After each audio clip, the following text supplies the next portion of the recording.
Hello बच्चों, मैं हूँ आपकी हिंदी टीचर अंजू मैडम और मेरे क्लास में आप सभी बच्चों का हार्दिक स्वागत है। बच्चों, आज मैं कवि बिहारी के एक दोहे को लेकर आपके समक्ष उपस्थित हूँ। कवि बिहारी हिंदी साहित्य के रीतिकाल के एक प्रमुख कवि हैं और इनका प्रमुख ग्रंथ है सतसई। सतसई में लगभग 700 दोहों का संकलन माना गया है और सतसई के दोहे की विशेषता है कि इनके दोहे जो हैं रस से पूर्ण हैं, प्रभाव उत्पन्न करने वाले हैं और अपार भाव राशि को अपने में समाये हुए हैं। इसलिए इनके दोहे को गागर में सागर कहा जाता है और इनके दोहे के लिए यह उक्ति प्रसिद्ध है कि सतसैया के दोहरे जो नाविक के तीर, देखन में छोटन लगे घाव करे गंभीर। तो चलिए आज ऐसे ही एक दोहे को हम लोग पढ़ेंगे। को छुटियो एही जाल परी, कत कुरंग अकुलात, ज्यो ज्यो सूरझी भजियो चहत, त्यों त्यों उर्झत जात। अब चलिए कठिन शब्द के अर्थ को देख लें। देखिए, कठिन शब्दों के अर्थ। को मने कौन, छूटियो यानी मुक्त होना, छूटना यानी छूट जाना, यहाँ पर यही होगा।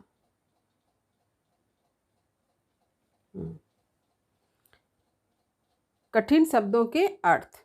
को यानी कौन, छूटियो यानी मुक्त होना, छूटना यानी छूट जाना, यही मने इस, जाल, जाल कहा गया है सांसारिक माया मोह का बंधन को क्या कहा गया है, जाल कहा गया है। झूठा सुख, ये सांसारिक सुख कैसा है, झूठा सुख है। परी मन इससे, कत यानी क्यों या कितना भी। कुरंग कहा जाता है हिरण को। हिरण से क्या तात्पर्य है, मोहग्रस्त मनुष्य। जैसे जाल हम लोग सभी जानते हैं, जाल क्या है, अंग्रेजी में इसे नेट कहते हैं, लेकिन यहाँ पर जाल एक अर्थ है, लेकिन इसके साथ ही इसका अर्थ हम लोग क्या देख रहे हैं, सांसारिक माया मोह का बंधन। ठीक इसी तरह से कुरंग का एक अर्थ क्या है, हिरण।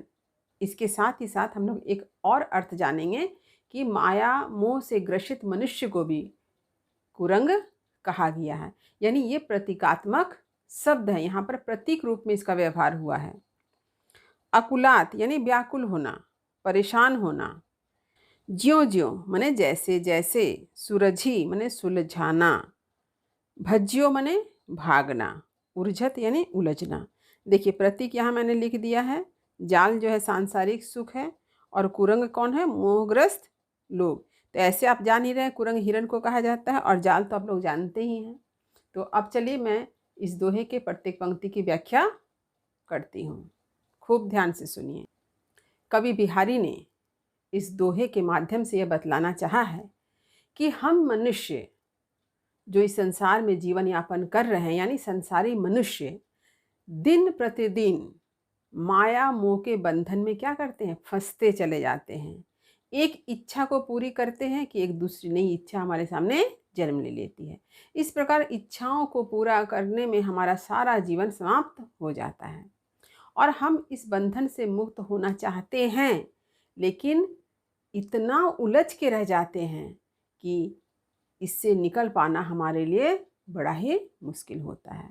तो मनुष्य को क्या करना चाहिए, समय रहते ही सांसारिक माया मोह के बंधन से अपने आप को बाहर निकाल कर ईश्वर की सेवा में लगा देना चाहिए, परोपकार की सेवा में लगा देना चाहिए। ईश्वर की सेवा का अर्थ खाली भगवान का नाम लेना नहीं होता है, दूसरों की सेवा करना, संसार के लिए कुछ कार्य करना, ये भी ईश्वर की ही सेवा है।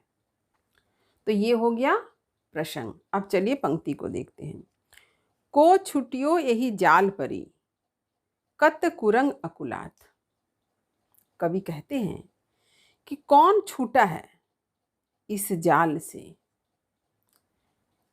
कत कुरंग अकुलात, कुरंग यानी हरिण क्यों परेशान हो रहा है, कत मने क्यों, क्यों परेशान हो रहा है। यानी हरिण जब जाल में फंस गया है तो हरिण क्या कर रहा है, उससे भागने की चेष्टा कर रहा है, परेशान हो रहा है। वो जाल से बाहर निकलना चाहता है, लेकिन क्या होता है, वो निकलने की चेष्टा तो कर रहा है लेकिन उससे निकल नहीं पा रहा है। तो कह रहे हैं को छुटियो, कोई जाल से कब निकल पाया, यानी कोई भी हरिण अगर जाल में फंस गया है तो उस जाल से कभी कोई निकल पाया है क्या, नहीं निकल पाया है।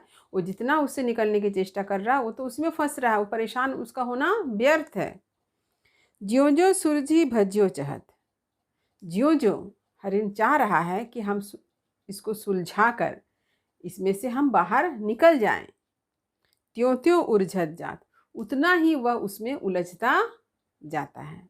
यानी हरिन चाह रहा है कि किसी तरह से जाल को सुलझा ले और उससे भाग निकले, लेकिन उस सुलझाने के क्रम में वो और भी उसमें उलझता जाता है।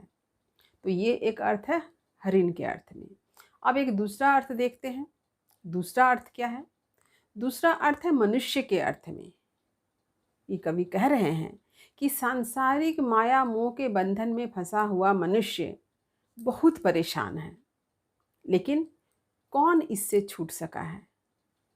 क्योंकि समय रहते ही आपको इसके लिए कोशिश करनी होगी। और सांसारिक माया मोह के बंधन में फंसकर वह मनुष्य सोचता है कि इसे सुलझा ले, लेकिन वह उतना ही उसमें उलझता जाता है। वह सोचता है एक इच्छा को पूरी कर लेंगे, अब सब खत्म, अब यहाँ उसका कार्य पूरा हो गया, लेकिन ऐसा नहीं होता है। एक इच्छा समाप्त होते ही दूसरी इच्छा उसके सामने आ जाती है।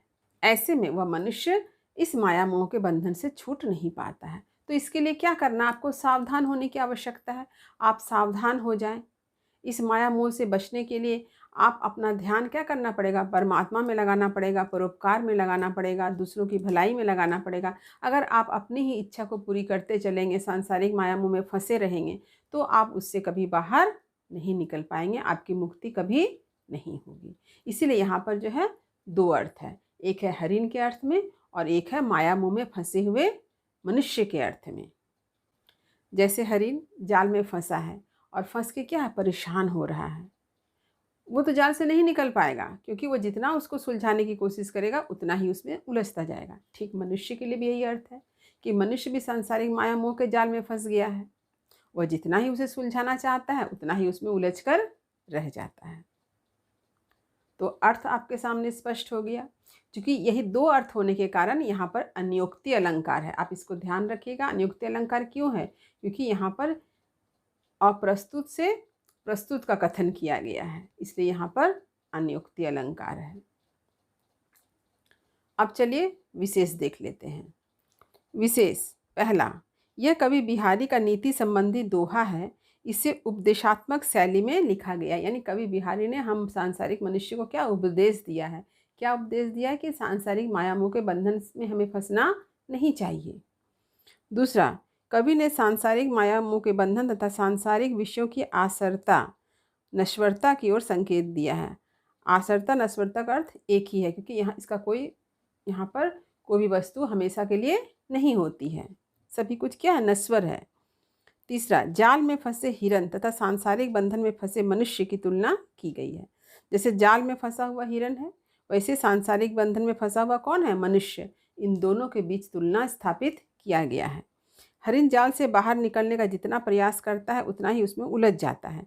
मनुष्य की भी यही गति है। वह विषय जाल से जितना बाहर निकलने का प्रयास करता है, वह जाल उसे उतना ही कसता जाता है। इसलिए यहाँ पर क्या है? उपमा अलंकार है, क्योंकि तुलना की गई है। और चौथा क्या है? यहाँ अन्योक्ति अलंकार भी है। देखिए, पहले हो गया उपमा अलंकार और दूसरा है अन्योक्ति अलंकार। क्यों?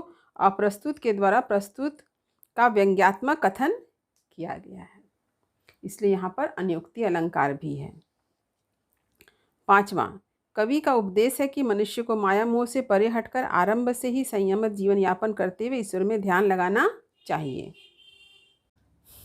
छठा देखिए, प्रस्तुत दोहा की भाषा माधुर्य गुण से संपन्न ब्रज भाषा है।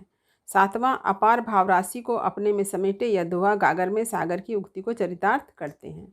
मैंने आप लोगों को पहले ही बताया है कि ये विशेषता और ये विशेषता आप किसी भी दोहे की जब व्याख्या करें तो उसमें लिख सकते हैं। यदि मैंने कभी किसी दोहे में इन दोनों विशेषताओं का उल्लेख नहीं किया है तो इसका मतलब ये नहीं है कि आपको इसे लिखना नहीं है। आप इन विशेषताओं को यहाँ से समझकर उसमें आप लिख सकते हैं।